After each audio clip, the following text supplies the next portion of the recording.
पर्वत सी पिघलनी चाहिए।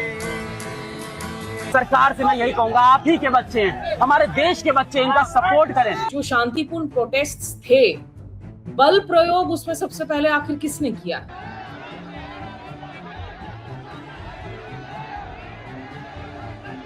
प्रधानमंत्री का ट्वीट आया जिसमें उन्होंने लिखा कि nothing is more important than the welfare and future of our youth. आपको उम्मीद है कि सरकार सही में कोई कार्रवाई करेगी? आपको लगता है ये टाइम बाइंग स्ट्रैटेजी? हमसे बात करो, हमारे लिए सिस्टम, हमारा सिस्टम बदलो। ये सिस्टम चल नहीं रहा है, टूटा हुआ सिस्टम है। पूरा देश जान रहा है कि कोई लोकतंत्र बचा नहीं है इस देश में। खुद मेरा मेंटल हेल्थ ठीक नहीं है उस पेपर लीक के दर्द की वजह से। पुलिस वाले थोड़ा मतलब मुझे घसीट के ले गए, बट कान में कह रहे थे कि इस सरकार को हटाइए। सारी कोशिश है कि मोदी अब हटना चाहिए। मतलब हर पेरेंट की यही दिक्कत होती है कि मेरे बच्चे को कुछ ना हो, लेकिन सब ये भी सोचना पड़ता है कि हमारा फ्यूचर का क्या होगा।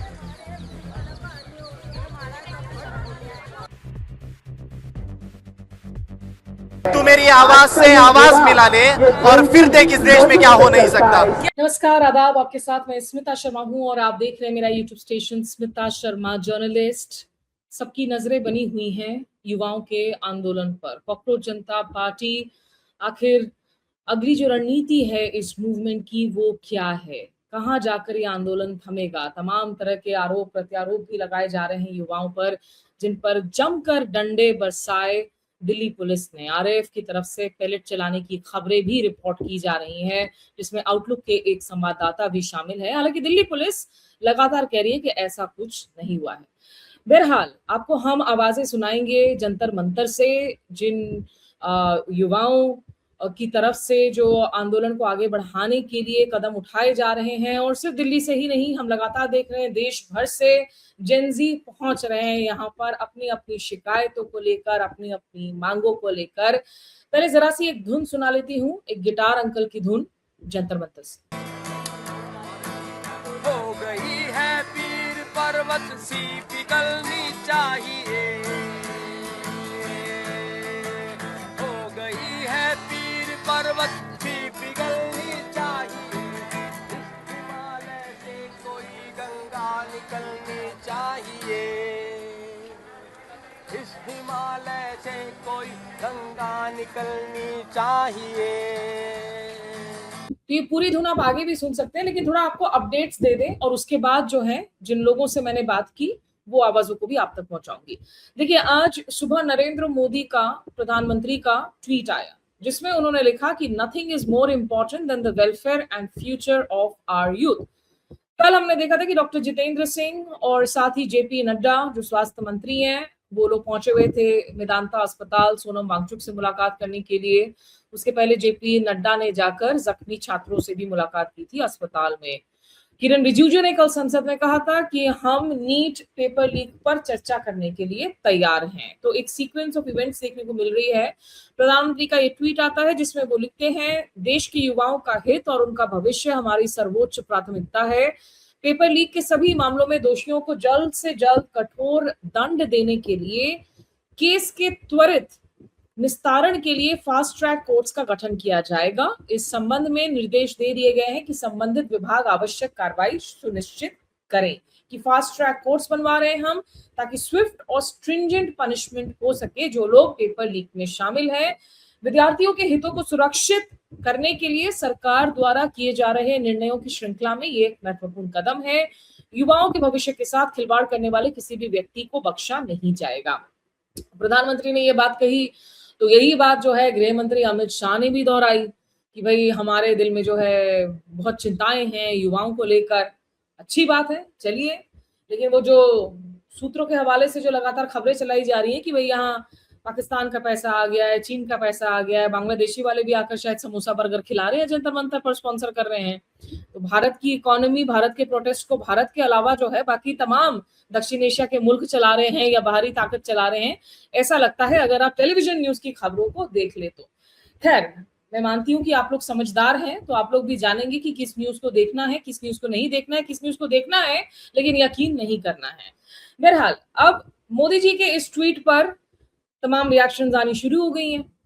अच्छी बात है कि प्रधानमंत्री ने कम से कम संज्ञान तो लिया। अभी तक एक जो खामोशी थी वो टूटा तो सही। हालांकि इसमें कोई दुख नहीं जताया गया है।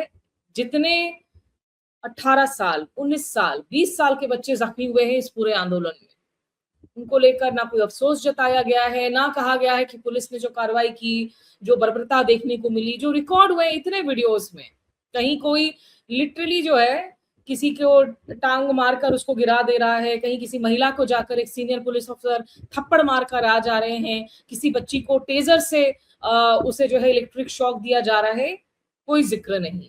खैर चलिए, पेपर लीक के संज्ञान की बात कर ली उन्होंने, तो इस पर राहुल गांधी ने पलटकर जो है ट्वीट दिया है। राहुल गांधी भी लगातार जो है आक्रामक नजर आ रहे हैं। हालांकि एनएसयूआई, यूथ कांग्रेस के कार्यकर्ता पिछले कई महीनों से सड़कों पर हैं। छात्रों की गूंज मूवमेंट की भी शुरुआत की गई है। राहुल गांधी भी कोटा गए हुए थे, तमाम दूसरे जगहों पर जा रहे हैं, आगे की योजना है। तो राहुल गांधी ने ट्वीट किया प्रधानमंत्री के ट्वीट पर कि you are the one who has harmed the future of our youth the most. और उन्होंने कहा कि आपने ही हमारे युवाओं के भविष्य को सबसे ज्यादा नुकसान पहुंचाया है। आपने ना सिर्फ हमारे एजुकेशन सिस्टम पर पूरा कब्जा होने और उसे बर्बाद होने दिया, उसे बढ़ावा भी दिया और इसके जिम्मेदार हर व्यक्ति को संरक्षण दिया है। छात्रों की मांगे साफ है, धर्मेंद्र प्रधान को पद से हटाएं, छात्रों से माफी मांगे, छात्रों के साथ हिंसा करने वालों के खिलाफ कार्रवाई करें। कि आप माफी तो मांगिए कम से कम स्टूडेंट से जो उनके खिलाफ हरकत हुई है, and take action against those who assaulted them. Delhi police तो भाई यही कहने में तैयार है, ठीक है हम मानते हैं कि सिक्योरिटी फोर्सेस को भी चोटें आई हैं। कल देर रात भी जो है 8:30-9 बजे संसद मार्ग में एक बार फिर से आंसू गैस के गोले दागे गए थे। कुछ तस्वीरें आई हैं जिसमें लग रहा है कि भीड़ ने पुलिस पर जिस तरीके से हमला किया, एक एसीपी जख्मी हुए हैं। पर अब ये जो शांतिपूर्ण प्रोटेस्ट थे, बल प्रयोग उसमें सबसे पहले आखिर किसने किया है? 1 महीने से ये बच्चे आ रहे हैं, सुरक्षा चेक करके अंदर बकायदा उसमें स्कैनर होते हैं, औरतें होती हैं। ऐसा तो नहीं था कि बच्चे पत्थर लाद कर जा रहे थे इस प्रोटेस्ट में। पहला दिन जो लाठीचार्ज हुआ 20 जुलाई को, मैं वहां पर मौजूद थी, लगभग स्टैम्पीड की स्थिति में फंस गई थी मैं। जब चंद्रशेखर आजाद, महुआ मोइत्रा निकले थे स्टेज के पीछे वाले एरिया से और पुलिस ने जो है बिल्कुल तड़के लाठियां चलाई, लाठियां भांजी बच्चों पर और सब भागे। वो फर्स्ट इंस्टेंस हुआ और उसके बाद जगह जगह हमने देखा, जंतर मंतर से लेकर जनपद तक जिस तरीके से आंसू गैस के गोले दागे गए। तो यही कह रहे हैं राहुल गांधी कि भाई आप माफी मांगे बच्चों से। लेकिन एक जो दिलचस्प चीज देखने को मिल रही है अब इस मूवमेंट के साथ में, कहीं ना कहीं जो कल्चर ऑफ फियर देखने को मिल रहा था पिछले 1 दशक से, लोग बोलने से कतरा रहे थे, घबरा रहे थे, उस घबराहट में एक बदलाव जरूर नजर आ रहा है। और तमाम लोग जो सेलिब्रिटीज भी हैं, जो अब तक बिल्कुल या तो सिर्फ सरकार के बहुत प्रो वाली बातें कर रहे थे, बॉलीवुड के सितारे जो प्रधानमंत्री जी के साथ सेल्फी ले लेकर, नहीं अच्छी बात है, वो प्रधानमंत्री है, देश के प्रधानमंत्री की गरिमा होती है उस कुर्सी की, चुने हुए नेता हैं, आप फोटो खींचे उनके साथ में। लेकिन जो लगातार जो है सिर्फ उनकी प्रेस की बातें कर रहे थे, आज वो लोग भी मजबूर हुए हैं कि अब स्टूडेंट्स मूवमेंट को लेकर उनकी आवाज निकलने लगी है, लोगों को शायद अपनी आवाज सुनाई देने लगी है। बॉलीवुड एक्टर्स पहले आपने देखा, खैर नसीरुद्दीन साहब और शबाना आजमी तो इस प्रोटेस्ट के साथ जुड़ी हुई है। शबाना आजमी मंच पर आई थी, उनसे हमने बात भी की थी और नसीरुद्दीन शाह ने गुस्से में एक बहुत जो है मैसेज दिया कि कैसे जो है बॉलीवुड बिल्कुल खामोश हो जाता है, it has been silenced by fear.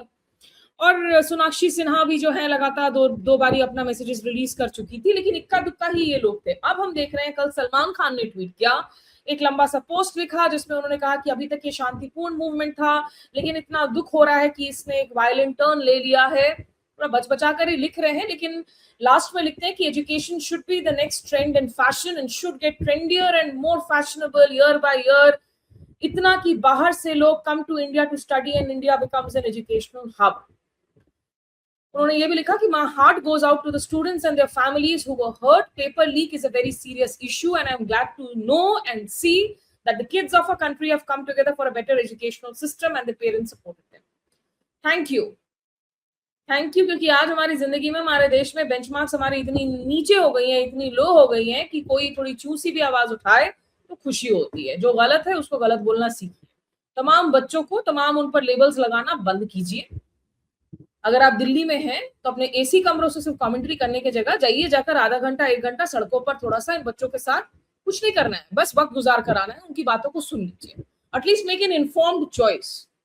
जो आप ये लेबलिंग कर रहे हैं, ये बच्चे हुड़दंगी हैं, गुंडई हैं, आपके अपने घर के भी बच्चे हो सकते हैं ना, तो एक बार कम से कम 1 घंटा इस गर्मी उमास बारिश में जाकर 1 घंटा बिता कर आइए, फिर अपना ज्ञान बांटिए लोगों को लेकर।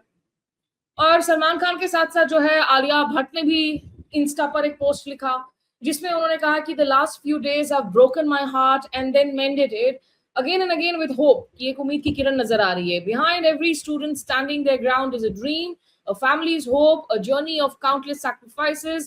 They represent not just themselves but everyone who has supported them while creating a better path for those who will come after them. Alia Bhatt, Ranveer Singh, ये तमाम लोग जो हैं लगातार प्रधानमंत्री मोदी के जो कसीदे पढ़ते हैं, उन लोगों की तरफ से इस मूवमेंट को सपोर्ट दिया जाना एक बहुत डायनामिक शिफ्ट की ओर पॉइंट करता है जो हो रहा है। क्योंकि जवाबदेही ढूंढना, गलत चीजों को अपोज करना, ये दारोमदार सिर्फ और सिर्फ राजनीतिक विपक्ष पर नहीं होना चाहिए। अगर हम लोकतंत्र हैं, अगर लोकतांत्रिक प्रणालियां कायम हैं, तो ये समाज की भी जिम्मेदारी है कि आप अपनी आवाज उठाएं जब आप कुछ अन्याय होता हुआ देखें, कुछ गलत देखें। Abhinav Bindra, Olympic gold medalist, उन्होंने भी लिखा ट्विटर पर, I have never considered myself a political person but I do believe that some issues belong to all of us regardless of where we stand. Education is one of them. The measure of a nation is found not only in its economy or its achievements, but in the opportunities it creates for its young people. An education system that inspires confidence, rewards merit, and nurtures curiosity is one of a nation's greatest strengths. I hope we can all unite and work together to continually strengthen our education system so that it remains a source of opportunity, innovation and hope for generations to come. ये सारी आवाजें मायने रखती हैं। मुंबई में protest हो रहा है तो फिल्म एक्टर इरफान खान नजर आए। गुजरात में प्रोटेस्ट हो रहा है तो वहां की एक बहुत मशहूर जो थिएटर एक्टर हैं, उनको जब पुलिस लेकर जा रही थी घसीटते हुए, तो वो अपनी आवाज उठा रही थी। आज प्रयागराज में लगातार वहां पर कांग्रेस के लोगों ने घेराव करने की कोशिश की बीजेपी दफ्तर की। बिहार में कल हमने जमकर देखा कि कितने प्रोटेस्ट हुए। बिहार, उत्तर प्रदेश, जहां से सबसे ज्यादा बच्चे सरकारी नौकरियों को तलाशते हैं, कमजोर वर्ग से आते हैं, गरीब वर्ग से आते हैं, कुछ पैसे जुटाकर कोचिंग लेते हैं और सोचते हैं कि सरकारी नौकरी मिले तो सुरक्षा मिले, क्योंकि ये सारे राज्यों में प्राइवेट नौकरियों की कमी है, मैन्युफैक्चरिंग सेक्टर्स काम नहीं कर रहे हैं। आइजवाल की इमेजेस हमने कल आपको दिखाई मेघालय में कि वहां पे कितनी शांतिपूर्ण प्रोटेस्ट हो रही है, बच्चियां निकल कर आ रही हैं, स्कूल की बच्चियां, वो अपनी बातों को रख रही हैं, कविता कर रही हैं, गाना गा रही हैं। तो इसीलिए मुझे लगता है कि अगर आप जिंदा हैं, आपका जमीर जिंदा है, तो सवाल पूछिए, आवाज उठाइए, अंधभक्ति मत कीजिए। और जो लोग आवाज उठाते हैं वो देशद्रोही नहीं होते हैं, क्योंकि देश किसी भी पार्टी, किसी भी सत्तारूढ़ दल से हमेशा बड़ा रहा था, बड़ा है और हमेशा बड़ा रहेगा। तो चलिए अब हम आपको कुछ आवाजें सुनाते हैं जो मध्य प्रदेश से लेकर कोलकाता से लेकर जो युवा जंतर मंतर पर पहुंचे। हमारे से जुड़ने के लिए शुक्रिया, नमस्कार, आदाब। सारी कोशिश है कि मोदी अब हटना चाहिए, सारी कोशिश है कि अब मोदी को हटना चाहिए, सारी कोशिश है कि अब मोदी को हटना चाहिए, सारी कोशिश है कि मोदी को हटना चाहिए, सारी कोशिश है कि मोदी को हटना चाहिए।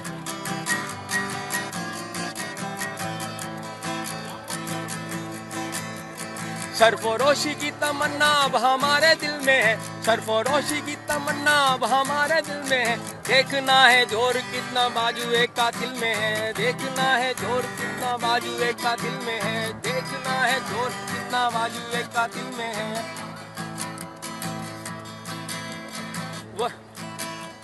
वक्त आने पर बता देंगे तुझे आसमां, वक्त आने पर बता देंगे तुझे आसमां, हम अभी से क्या बताएं क्या हमारे दिल में है, हम अभी से क्या बताएं क्या हमारे दिल में है, हम अभी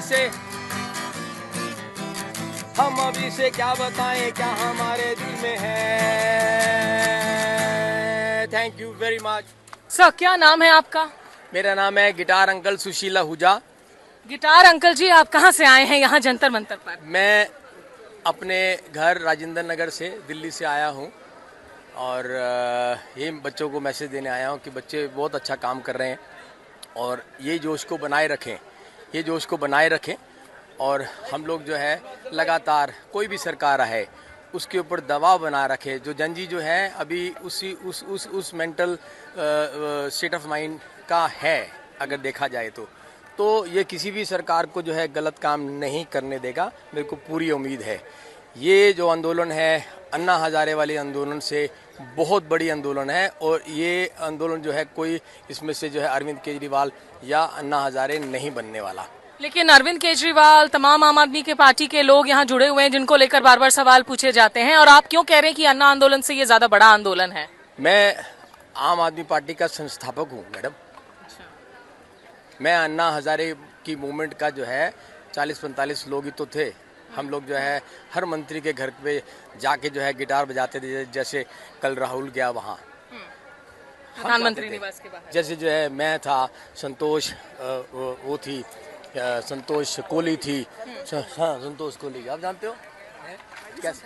अच्छा तो संतोष कोहली हो गई।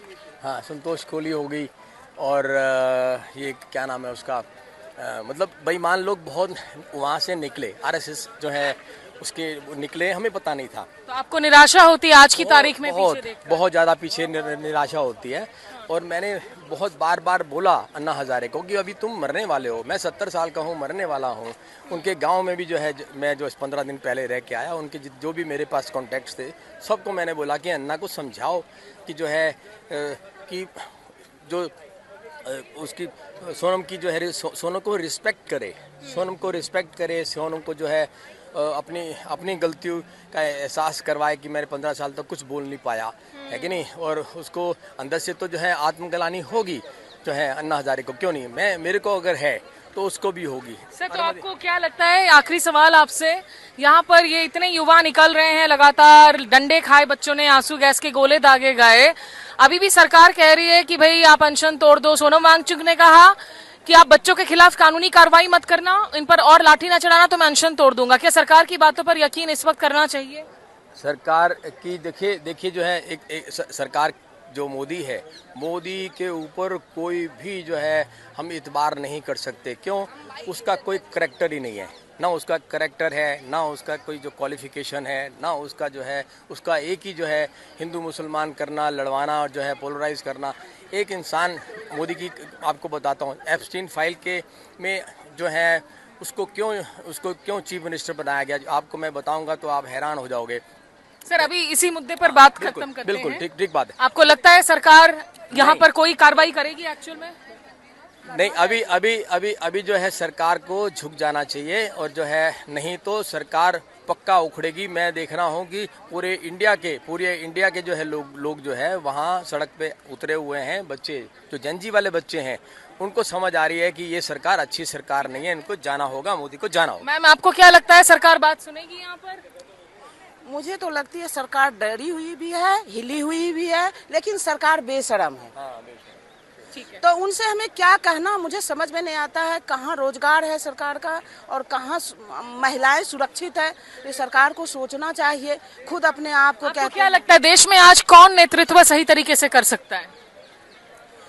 नेतृत्व तो हम इसके बारे में मैं कुछ नहीं कह सकती हूँ कि नेतृत्व कौन कर सकता है, लेकिन अगर सरकार से दिक्कत है तो कोई तो होगा ना जिसको आप मानती है विकल्प हो, कौन होना चाहिए? बिल्कुल अखिलेश यादव हैं और भी हैं, मैं अभी केजरीवाल जी का तो नाम नहीं कह सकती हूँ। अखिलेश यादव हैं, चाहे राहुल गांधी हैं, ये सब लाइन में आ सकते हैं। विपक्ष में हैं, आपको लगता है ये लोग कर सकते हैं? कर सकते हैं, हाँ, ये लोग कर सकते हैं। चलिए, ठीक इन है। पे हम उम्मीद कर सकते हैं। और आपको हमने गिटार अंकल की गीत सुनाई, अब यहाँ आगे भी आज जो बच्चे आ रखे हैं, युवा आ रखे हैं, उन लोगों की दास्तां इस ब्लॉग में जुड़े रहिए मेरे साथ। हमारे साथ एक शख्स है संजय, जो गाजियाबाद से आए हैं। हाथों में जो प्लकार्ड है उसमें लिखी हुई है, तुमने क्या सोचा, हमें मिटा देंगे, हमें मिटा दोगे, we are cockroach bro. Sanjay, आप क्या करते हैं और कब से और क्यों आए हैं इस प्रोटेस्ट में? मैं स्टूडेंट हूँ, MA किया है मैंने पोल साइंस से, और मैं 18 के नाइट से मैं ही हूँ। 20 को जो हमारे साथ हुआ हम स्टूडेंट के साथ, वो बहुत गलत था। हम पीसफुल मार्च लेके जा रहे थे संसद की तरफ, पुलिस ने हमारे साथ बहुत ज़्यादा बर्बरता किया है, उसी की वजह से मैंने लिखा है। उस दिन हमें उन्होंने लाठी मारा, आपने हमारी हिम्मत नहीं तोड़ा, आपने हमें निडर बना दिया है। जो हमारे अंदर जो डर था आपसे, पुलिस से, सिस्टम से, अब हमें निडर बना दी हो आपने। कॉकरोच एक सिंबॉलिक है कि एक न्यूक्लियर बम से भी ख़त्म नहीं होता। आपने तो हमें डंडा मारा है, हम डंडे से नहीं डरेंगे। आप प्रोटेस्ट में आए क्यों? क्या वजह रही कि आपको लगा आपको जुड़ना चाहिए यहाँ? मैं बताया कि मैं I am also student, MA मैंने पोल साइंस से किया है, जेआरएफ का स्टूडेंट हूँ। मैंने यूपीएससी भी ट्राई किया है पर वहाँ पे कुछ नहीं हो पाया, तो मैंने शिफ्ट हो गया जेआरएफ की तरफ ही। मुझे आगे असिस्टेंट प्रोफेसर के लिए जाना है आगे। क्या पेपर लीक का दर्द आपने भी झेला है? जी बिल्कुल झेला है। 2023 में हमारा नेट जेआरएफ का एग्ज़ाम लीक हुआ है, 2026 में भी 30 तारीख को सोशलॉजी का पेपर लीक हुआ है, जिसकी वजह से हमारे पोल साइंस को भी इफेक्ट हुआ है। अब तक रिजल्ट नहीं आया है हमारा। जी, क्या असर पड़ता है पेपर लीक का आप एक स्टूडेंट की मानसिकता पर? एग्ज़ाम से 1 महीने पहले की बात है मैडम। मैं सुबह 5 बजे लाइब्रेरी जा रहा हूँ, रात को 11 बजे तक आ रहा हूँ मैं घर अपने। हमारे पैर सूज जाते हैं बैठे बैठे, पैर नीचे लटकाए हुए पैर सूज जाते हैं, हाथों में दर्द होता है लिखते प्रैक्टिस करने में। दर्द क्यों नहीं है? हम 6 महीने 1 साल मेहनत करते हैं, पेपर लीक हो जाता है। हम मेहनत करते, कोई अपना तिजोरी खोल के पेपर ही खरीद लेता है हमारा। परिवार वाले आपके क्या करते हैं? आप कैसे परिवार से आते हैं? मैं बहुत ही लोअर मिडिल क्लास फैमिली से आता हूँ। मेरे फादर जो ढाबा चलाते हैं, रोड साइड ढाबा चलाते हैं। अच्छा जी। तो और कितने आप लोग हैं घर में? जीआरएफ की तैयारी में आपका कितना खर्च हो रहा होगा? क्या कोचिंग ली थी आपने? नहीं, मैं कोचिंग नहीं लिया था। यूपीएससी की मैंने कोचिंग लिया था दृष्टि से। उसकी वजह से पोल साइंस PSIR उसमें भी हमें पढ़ना पड़ता है, और मेरा ऑप्शनल भी PSIR था। तो 2.5 लाख रुपए की मैंने कोचिंग लिया था। मेरे जी, ये तो परिवार के लिए काफी बड़ा रकम होगा। जी बिल्कुल था। मेरे फादर ने कर्ज लिया था इसके लिए। कर्ज लिया जी। और पेपर लीक हो गया। पेपर लीक हो गया जेआरएफ का। अभी जो ये पूरी मूवमेंट चल रही है, जो सरकार की तरफ से रिएक्शन आ रहा है, कह रहे हैं हम नीट के मुद्दों पर बात करने को तैयार हैं। सोनम वांगचुक से जितेंद्र सिंह, JP नड्डा जाकर कह रहे हैं कि आप अनशन तोड़ दे। आपको उम्मीद है कि सरकार सही में कोई कार्रवाई करेगी? आपको लगता है ये टाइम बाइंग स्ट्रैटेजी होगी? मैम, बात करना अब कोई सोल्यूशन नहीं है। क्या सोल्यूशन है? सोल्यूशन ये है कि एक बेस से जो एजुकेशन सिस्टम है हमारे देश का, उसको रिफॉर्म किया जाए, अकाउंटेबिलिटी सेट किया जाए उसके लिए। अब कोई भी स्टूडेंट तैयारी करता है 6 महीने, साल भर, 2 साल लगाता है, अब लास्ट में जाके पेपर लीक हो जाए तो उसके मेंटल हेल्थ एकदम डिस्ट्रॉय हो जाता है। मैं खुद, मेरा मेंटल हेल्थ ठीक नहीं है उस पेपर लीक के दर्द की वजह से। आखिरी सवाल, यहाँ पर कह रहे धर्मेंद्र प्रधान रिजाइन कर दो, राहुल गांधी कह रहे हैं कि प्रधानमंत्री माफी मांगो, प्रधानमंत्री इस्तीफा कर दो। क्या इस सरकार में आपको भरोसा है कि सरकार अब चीजों को सही दिशा में ले जा सकेगी, या आपको लगता है कि नेतृत्व परिवर्तन की जरूरत है? नेतृत्व परिवर्तन की जरूरत है। अब भरोसा नहीं है, 12 साल से हम भी देखते आ रहे हैं। किन्हें आपको लगता है कि युवाओं को एक सही दिशा दे पाएंगे इस देश में? कोई ऐसे नेता हैं जो आपको लगता है जिन पर भरोसा है? भरोसा के लिए नेता नहीं बचा है कोई इस देश में। कोई एक ऐसा नेता आना चाहिए जो स्टूडेंट का बात करे, एजुकेशन का बात करे, हेल्थ सेक्टर का बात करे। जैसे राहुल गांधी इन मुद्दों को उठाते रहते हैं, क्या उन पर आप उनसे उम्मीद है, या आपको लगता है CJP से किसी को चुनावी कूद भी लगानी चाहिए और यहाँ से नेताओं को निकलना चाहिए? हाँ, राहुल गांधी का जो इनिशिएटिव है बहुत अच्छा है। वो स्टूडेंट के लिए बात करते हैं, वो हेल्थ के लिए बात करते हैं, सिस्टम में रिफॉर्म्स के लिए बात करते हैं, अच्छा है। CJP में भी मैं नहीं कहूँगा अभी, क्योंकि अभी बहुत ही इनिशिएटिव फेज में है ये, अभी मैच्योर होने में बहुत टाइम लगेगा इन्हें। अर्ली स्टेज है। चलिए, आप शुक्रिया, आप स्टे स्ट्रॉन्ग। ने कहा दिक्कत होती है। आप कहाँ से आए हैं? मैं आया हूँ कोलकाता से। कोलकाता से? जी। अपनी Bengali? No, not Bengali. I work there in Kolkata. क्या करते हैं आप? सो मैं FMCG कंपनी में ASM। तो क्या आप सिर्फ प्रोटेस्ट में जुड़ने के लिए आए हैं, किसी और काम से दिल्ली में आए थे? प्रोटेस्ट के लिए? कितने दिनों से आए हैं आप? मैं आज ही पहुंचा हूँ। आज फ्लाइट लैंड करते ही फर्स्ट थिंग मैं यहीं पे पहुंचा। तो आप छुट्टी लेकर आए हैं या बॉस को कुछ और बोल कर आए हैं? चेहरा दिखेगा तो दिक्कत तो नहीं होगी? वो नहीं बता सकता मैं। अच्छा ठीक है, नहीं मैं इसलिए पूछ रही हूँ कि बॉस आपका वीडियो देख ले तो सोच लो, फिर दिक्कत तो नहीं होगी? नहीं दिक्कत होगी, बता दिया। ये बताओ कि क्यों आप क्या बंगाल से ही हैं, कहीं और से हैं, क्यों आए आप इस प्रोटेस्ट में? MP से हूँ, बट मुझे लगा कि ये जो स्टूडेंट्स के साथ हो रहा है बहुत गलत है। मैं भी उस स्टेज से गुजरा हूँ, मैंने भी कॉम्पिटिटिव एग्ज़ाम दिया है। तो ये जो हो रहा है ऊपर से लाठी charge, that is very wrong. और ऊपर से कोई क्लैरिटी नहीं दे रहा है सरकार से कि कोई आके अपना क्लैरिटी स्टेज बताए, स्टैंड्स बताए कि क्या चाहते हैं। वहाँ से बिल्कुल चुप है, ऊपर से आप दादागिरी कर रहे हो, रोज लाठी चार्ज करवा रहे हो। कुछ तो बोलो यार। जो बोल भी रहे हैं, अब संसद के अंदर किरण रिजिजू ने कहा कि हम नीट के मुद्दों पर बात करेंगे। राहुल गांधी पॉलिटिसाइजेशन कर रहे हैं। न, ये सब अपना पॉलिटिकल एजेंडा लेके आए हैं, किसी को किसी से मतलब नहीं है। जब इतनी बात बढ़ गई, इनिशियल स्टेजेस में कोई कुछ नहीं कहता है, जब इतना बड़ा प्रोटेस्ट हो गया, लाइमलाइट आ गई, तब सबको याद आ रहा है कि नहीं दिस इज़ रॉन्ग। ये सब चीज़ें आज की नहीं है, बहुत सालों से चल रही है। नीट का एग्ज़ाम आज नहीं लीक हुआ पहली बार, नीट क्या बाकी एग्ज़ाम्स भी, आज कोई एग्ज़ाम पहली बार नहीं लीक हुआ। बस ये मुझे ऐसा लगता है पॉलिटिकल कुछ चीज़ें, कुछ लोगों का एजेंडा हो सकता है तो लाइमलाइट में आने का। बट मैं करंट का गुस्सा बिल्कुल आपको जेन्युइन, बिल्कुल जेन्युइन है, बिल्कुल जेन्युइन। बीइंग अ स्टूडेंट, मैं एक टाइम में मैं भी स्टूडेंट था 3-4 साल पहले। अगर मेरे साथ ये होता कि मैं बिल्कुल NEET being one of the toughest exams in India, तो उसकी आप प्रिपरेशन कर रहे हो, देन आपको ये पता चले कि हर साल के लीक हो रहा है। तो आप कितने दिनों के लिए आए हो प्रोग्राम बनाकर? मैं अभी 2 ही दिन के लिए आया हूँ। चलो, लेकिन आए हो ये अच्छी बात है। अगर आपके अंदर का इंसान जिंदा है, जमीर जिंदा है, तो बच्चों के दर्द को समझने की कोशिश कीजिए और जो जहां है जैसे करके आप कंट्रीब्यूट कर सकते हैं मुद्दों को उठाने के लिए, सवालों को पूछने के लिए, वो बेहद जरूरी है। हमारा दर्द और कहाँ से आए हो? आंध्र प्रदेश से आया हूँ। क्या करते हो आप? मैं यूपीएससी की तैयारी कर रहा हूँ। जी, कब से तैयारी कर रहे हो? मैं लास्ट 1 ईयर से कर रहा हूँ। कोई अटेम्प्ट ली है अभी तक? जी, कोई अटेम्प्ट ली है अभी तक? जी। इस बार कर। आंध्र प्रदेश से सिर्फ इस मूवमेंट में जोड़ने के लिए आए हो? जी, इस मूवमेंट के लिए आया हूँ। कितने दिनों से हो यहाँ? मैं लास्ट 3 डेज से हूँ इधर। मतलब जिस दिन लाठी चार्ज हुआ था उस दिन आ गए थे? जी था मैं। बड़ी थी लाठियाँ? नहीं, मैं भी सो गया। बच गए कैसे? एक तो आंदोलन अधूरा रह गया, डंडे नहीं पड़े तो। नहीं, मैं तो भाग गया उधर से। अब दूसरों को तो पड़ी है। तेज हो, मतलब यूपीएससी में तेजी दिखाओगे जब तेजी से भागे थे। जी। अच्छा, पर ये बताओ, ऑन अ सीरियस नोट, उस दिन जब डंडे पड़ रहे थे लोगों पर, आपके दिल और दिमाग पे क्या चल रहा था? बस यही डर का माहौल था कि मतलब हम बस सरकार से ये पूछना चाहते हैं, हमें अकाउंटेबिलिटी चाहिए। हम पूछ रहे हैं कि ये जो लीक हो रहा है, जैसा कि हमारे यूपीएससी के पेपर में भी जो पेपर 2 होता है इसी सेट का, हर बार अनएक्सपेक्टेड होता है। जो लास्ट ईयर हुआ था अनएक्सपेक्टेड था, इस साल हुआ था। इस बार का टफेस्ट यूपीएससी का पेपर इस साल का माना जाता है। जैसे सरकार कभी यूपीएससी ऐसा दे देता है, कभी नीट का पेपर लीक हो जाता है, कभी नीट एनडीए ऐसा करती है। अब हमें पता नहीं चल रहा है कि किस चीज की तैयारी करें, या तो काम करें या पढ़ाई करें। आपके माँ बाप ने मना किया था आपको, इतने दूर जा रहे हो प्रोटेस्ट में? जी, मना किया था, लेकिन अब फिर भी हम मना कर आ गए। जी। क्या कह रहे हैं आप? जिस दिन डंडे पड़े वो भी उतने टेंशन में रहे होंगे। अभी भी हर पेरेंट की यही दिक्कत होती है कि मेरे बच्चे को कुछ ना हो, लेकिन सब ये भी सोचना पड़ता है कि हमारा फ्यूचर का क्या होगा। अगर पेरेंट भी चाहता है कि भगत सिंह डंडे खाने वाला वो बगल के घर से निकले, अपना बच्चा ना निकले। हाँ, अपना बच्चा ना निकले, तो ऐसा नहीं हो सकता। चलो, लेकिन अच्छा है, जज्बा कायम रखो। जी। और मैं हमारे युवा जो हैं इनके लिए 2 पंक्तियां कहना चाहता हूँ कि मिट्टी में मिला दे मैं जुदा हो नहीं सकता, अब इससे ज्यादा मैं तेरा हो नहीं सकता। तू मेरी आवाज से आवाज मिला ले और फिर देख इस देश में क्या हो नहीं सकता। क्या बात है।